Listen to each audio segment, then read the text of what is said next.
Lundi matin, on me réveille, on me dit attention, il y a Will Smith qui a commis un crime. J'ai cru qu'il allait produire Wild Wild West 2, alors qu'en fait non, il a tapé Chris Rock. Et c'est là qu'on voit le pouvoir et le talent de Will Smith, puisque ni Monjoie Saint-Denis, ni François Bayrou, ni Joe Star n'ont eu d'Oscar juste après avoir mis la gifle de leur carrière. En attendant, un qui va pouvoir cesser de tabasser ses enfants adoptifs, c'est Batman, avec ce même qui va enfin pouvoir prendre sa retraite, supplanté. Il reste à voir s'il va continuer à enfermer Robin dans une cave avec juste des rats et des chauves-souris pour se nourrir. Et je vois les gens découvrir que l'humour est un art chaud, que la même recette de vanne ne fonctionne pas pareil avec un public différent. En plus, le roast, c'est quand même un art dont je raffole et dont on n'a pas tellement l'habitude en France. Bref, je rêve juste de voir Dwayne The Rock Johnson, cette fois, venir séparer le violeur fugitif Roman Polanski de l'artiste, très bon artiste, Roman Polanski, à coups de patates de forain irlandais. Bref, en parlant de claques, si vous êtes dans les Bouches-du-Rhône sur Vitrolles le 9 avril prochain, sachez qu'à la médiathèque se tiendra 2 battles de dessin que j'aurai le plaisir d'animer, une table ronde aussi, le clash des titans, Richard Di Martino, Rich, contre Mohamed Labidi. Alors il y aura une première battle entre eux, il y aura une battle où vous pourrez participer, vous mesurer aux artistes qui vous coacheront un peu, puis ensuite une table ronde pour découvrir ces 2 piliers du Zarmatelier. Puis pour ceux qui sont dans le Grand Est, Volcrange, Thionville, j'aurai l'honneur d'être le monsieur loyal du festival Le Rayon Vert. Et alors les talents invités sont complètement dingues. Monsieur Bruno Bessadi, monsieur Sylvain Repos, Jim Bishop, Tony Emerio, Johnny Ba, Johan Cavege, pour ne citer que. Et j'aurai l'honneur vraiment d'animer une battle de dessin au sommet. Bruno Bessadi, l'ogre lion contre le fauve lycéen Sylvain Repos, Yojimbot. Ça va être une dinguerie, moi je suis déjà en quadruple demi-molle. Ça sera le 7 et le 8 mai prochain, on aura l'occasion d'en reparler. En attendant, ici votre fidèle commis des comics, vous êtes dans l'émission qui fait le tour de l'actu de l'industrie du comic book et de tous ses dérivés. C'est le 342e JT Comics, et en parlant d'hommes qui font des choses chevaleresques pour leur dulciné, eh bien l'artiste Aïtessem Farouk a revisité cette scène très pipi de l'œil de Spider-Man No Way Home. Alors on a encore plus pipi de l'œil en ajoutant le fantôme de Gwen Stacy, mais on sait très bien que si elle était vraiment là, elle serait en train de lui hurler dessus. Ouais connard, si tu avais plus écouté en cours de séance, tu saurais que tu allais me tuer. Moi, c'était pas le coup que je voulais que tu me casses. Chais, bien fait pour ton oncle, va crever, salaud. Elle est ultra rancunière, mais rattrapons plutôt les news de la semaine. Ezra Bajois. C'est la news insolite de la semaine, il va clairement falloir calmer votre pote Serpentard, puisqu'à ce rythme, The Flash va encore être repoussé le temps qu'il rajoute sur sa tronche en deepfake la tronche de n'importe quel autre acteur, Laurent Ronac, Christian Clavier ou encore Kev Adams. Ezra Miller a été pris en train de faire un bordel sans nom dans un bar à Hawaï, il a gueulé sur des gens qui faisaient du karaoké, il a arraché le micro des mains d'une jeune femme de 23 ans, il a hurlé sur une femme qui jouait aux fléchettes, mais c'est pas sa faute, les bars de karaoké ils se rendent pas compte des dégâts psychologiques occasionnés par autant de reprises de Wonderwall, d'Oasis. Ezra Miller, là pour le coup il est pas coupable. Vie des comics Ezra, tu passeras des soirées beaucoup plus calmes, même si je dois avouer que ça m'a donné envie de sortir avec lui en soirée, parce qu'il a l'air quand même de savoir s'amuser. Pleine lune. Aujourd'hui sort l'adaptation événement qui commence par un M. Qui c'est qui a dit Morbus? Non, Morbus c'est plutôt le M du mot merdique, du mot manqué, du mot mange tes morts. Malheureusement, d'ailleurs, je vous laisse me dire dans les commentaires pour ceux qui sont allés le voir si c'est aussi terrible que ce qu'en disent les critiques. Non, je parle évidemment de Moon Knight. Et alors, les critiques sont beaucoup plus cléments en disant que certes, c'est pas ultra révolutionnaire, mais la personnalité ou les personnalités d'Oscar Isaac suffisent à faire de la série une très bonne adaptation. Le réalisateur a dévoilé le record détenu par la série, puisque c'est le projet qui a nécessité le moins de tournage additionnel, de reshoots de tous les projets du MCU depuis le tout début. Ça peut paraître con comme la lune, mais non, puisque ça révèle une certaine méthode de tournage qui est basée sur beaucoup plus de répétitions, beaucoup plus de dialogue entre les acteurs, les scénaristes, les réalisateurs et donc toutes les équipes de tournage, ce qui fait que les prises étaient bonnes dans le temps imparti du tournage. C'est aussi le projet bébé d'Oscar Isaac, il en parle comme ça, qui s'est beaucoup investi. Il espère qu'on regardera la série plusieurs fois, puisque ses personnalités multiples autorisent une relecture intéressante, et ça, moi, c'est le genre de truc qui me motive vraiment. Alors, puisqu'il faut du sang, de la gifle, ça c'est la mode en ce moment, il y a quand même eu un petit peu de marketing, tabassage, le point de Khonshu s'est abattu déjà quand on a posé la question, alors on lui a posé la question, c'est pas pareil, mais à Oscar Isaac, est-ce que Moon Knight arriverait à battre Pedro Pascal, le Mandalorian, je sais pas pourquoi, mais il a dit oui, clairement qu'il lui pèterait la gueule, peu importe de ce qu'en pense Pedro Pascal. Bon, ça c'est plutôt rigolo, mais ce qu'il est un petit peu moins, c'est que le réalisateur Mohamed Diab n'a pas eu besoin du lasso de vérité pour démonter Wonder Woman 1984, et notamment la scène d'action qui se passe au Caire, en Égypte. Il trouve tout simplement que c'est une honte, déjà que les prises de vue du Caire se soient faites partout, sauf en Égypte, au Maroc, en Jordanie, en Espagne aussi, et que c'est une vision orientaliste, à savoir ultra-occidental, ultra-stéréotypé, ultra-cliché de l'Égypte. L'Égypte qui d'ailleurs n'est pas simplement un désert, qui n'avait pas à sa tête en 1984, ce cliché de sultan, de cheikh, d'arabe médiéval, puisque l'Égypte est une démocratie depuis 1952 et qu'en 1984, Hosni Moubarak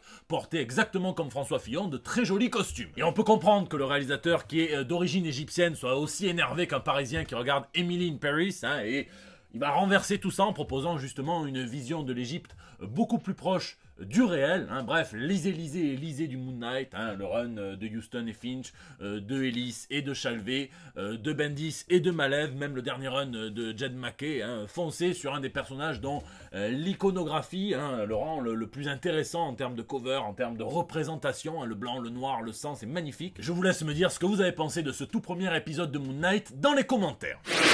Printemps du ciné. Et dans le reste de l'actu ciné, on a eu droit à des dingueries d'adaptation. Vous le savez, Matt Reeves nous avait prévu à la base une durée pour le film The Batman de plus de 4 heures, douche comprise. Et alors, il a des scènes additionnelles et il a sorti cette scène du Joker que vous avez absolument tous vu avec Barry Keoghan, donc Batman qui vient très rapidement au premier ou deuxième meurtre du Riddler, demander conseil au Joker à Arkham, donc une situation assez inédite au final. Les deux sont bien établis, le passif est là, ça fait 1 an qu'il l'a enfermé, donc ça c'est pas mal, on n'a pas de chichi, pas de présentation, c'est bien. Matt Reeves part sur une maladie congénitale pour le visage du Joker, et part aussi sur la version Brian Azzarello, Libermejo, si vous vous demandez comment je le sais, ce sont ces 10 petits doigts qui me l'ont dit. Et l'autre inspiration principale, c'est clairement le silence des agneaux, avec le Joker en position d'Hannibal Lecter, et Batman en position de Clarice Sterling, puisqu'il a l'air quand même un petit peu intimidé, et donc il vient demander l'avis du Joker qui lui donne d'excellents conseils. Donc je comprends pourquoi la scène a été coupée, puisqu'on aurait su très vite les vraies motivations de l'homme mystère, et c'était pas très bon. En attendant, ça augure vraiment du bon si l'acteur est amené à reprendre son rôle, quel que soit le cadre, une série, un film, peu importe, nous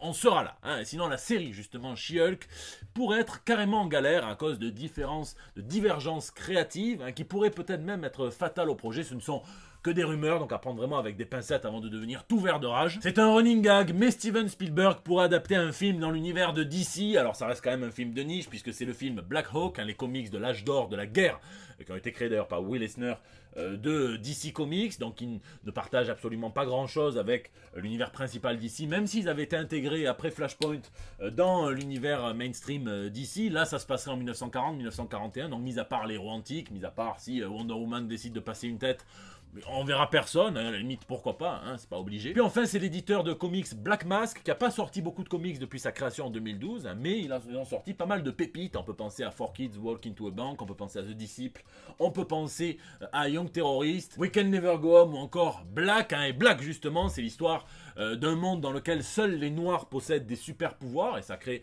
toutes sortes de problèmes. Ça va être adapté au cinéma par le réalisateur de la première purge, la toute première purge, Gerald McMurray, en espérant que ça donne plus de visibilité à cet excellent éditeur. Le taquet. Alors j'adore l'humour, j'adore le roast avec sa part de danger quand les personnes ne sont pas sur la même longueur d'onde. Il y a eu d'autres vannes à ce sujet en disant bien que les films d'animation n'étaient pas vraiment des films, mais c'est le Phil Lord, le scénariste d'un des meilleurs films, du meilleur film d'ailleurs sur Spider-Man qui existe, Into the Spider-Verse, qui a un petit peu dénoncé ce comportement qui le fatigue, et on peut le comprendre. Ce petit mépris gentillet, c'est le même que celui dont souffraient les comics à l'époque, et peut-être encore un petit peu maintenant, quand on disait que c'était de la sous-littérature pour les gosses, alors que il est prouvé, je dis pas ça pour faire le malin, mais il est prouvé que c'est plus compliqué de lire des comics, puisque ça fait appel à plus de techniques, il faut décrypter le visuel, décrypter le texte, que de lire un roman en prose. Et d'ailleurs, j'en profite pour en placer une pour les gens qui sont parvenus à imposer les comics, ce bout de pop culture dans le champ des recherches universitaires, surtout à une époque où c'était très dur de le faire. Je pense au pionnier Jean-Paul Gabillet avec sa thèse en 1994, et puis je tiens à féliciter Lolita Graziosi Broassia, qui a passé en février sa thèse sur l'impact sociologique des super-héros depuis 1938 jusqu'en 2020, qui a cartonné, donc bravo docteur. Feuille, papier, carton. Les temps sont durs pour les éditeurs du monde entier, avec des augmentations conséquentes du prix des matières premières, le papier, des augmentations qui vont devoir être répercutées d'une manière ou d'une autre sur le consommateur. Elles sont dues évidemment à la crise, à la guerre russo-ukrainienne, mais aussi au Covid qui avait déjà bien chamboulé la situation. Et apparemment certains comics Marvel de cette semaine seraient imprimés sur du papier tellement fin qu'ils se déchirent simplement en tournant les pages, comme si c'était du PQ. Ceci dit, j'ai déjà lu des comics où j'aurais préféré préféré lire le PQ. Mais il reste encore d'excellentes nouvelles, comme DC qui reprend cette année le tournoi de pitch. Rien à voir avec Will Smith qui vient taper tout le monde avec des brioches. Non, c'est un tournoi d'accroche. Les comics s'affrontent en 1v1 juste avec leur accroche, leur synopsis. Et puis, eh bien, celui qui gagne est édité. L'année dernière, ça avait publicité le titre Robins, qui ressemble beaucoup à un groupe de paroles d'enfants adoptifs traumatisés, tous les Robins de Batman. Cette année, 0 titre relié à Batman. Alors moi, dans les projets, je retiens surtout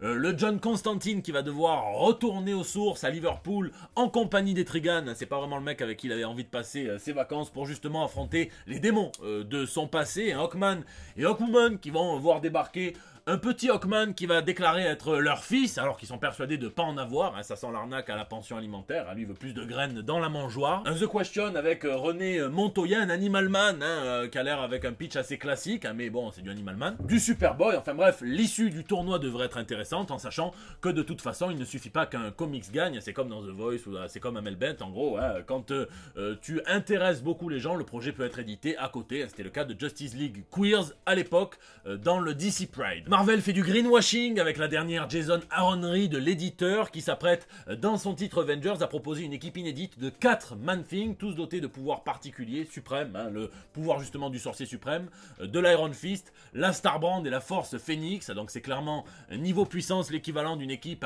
Jean-Marie Bigard, Gérard Depardieu, François Cluzet et Renaud que tu lâcherais sur un open bar. Et puis alors des fois on voit des couvertures dans lesquelles on a immédiatement envie de s'envelopper, de se draper, et c'est le cas avec cette couverture de Bird King, de Daniel Friedman et Chrome, ceux qui nous avaient déjà proposé chez Dark Horse aussi, le Riders. Alors même si tu es covidé avec le nez qui marche plus, tu ne peux que sentir l'influence de Mike Mignola. La Bird King, le tome 1, ça sera l'histoire, c'est une quête initiatique, une jeune magicienne qui va devoir fuir chez elle pour aller trouver un artefact, et elle va avoir un invécu, un assistant de vie de quête, sous la forme d'un esprit nommé Bird King, et ça sera un achat d'Iauno pour moi.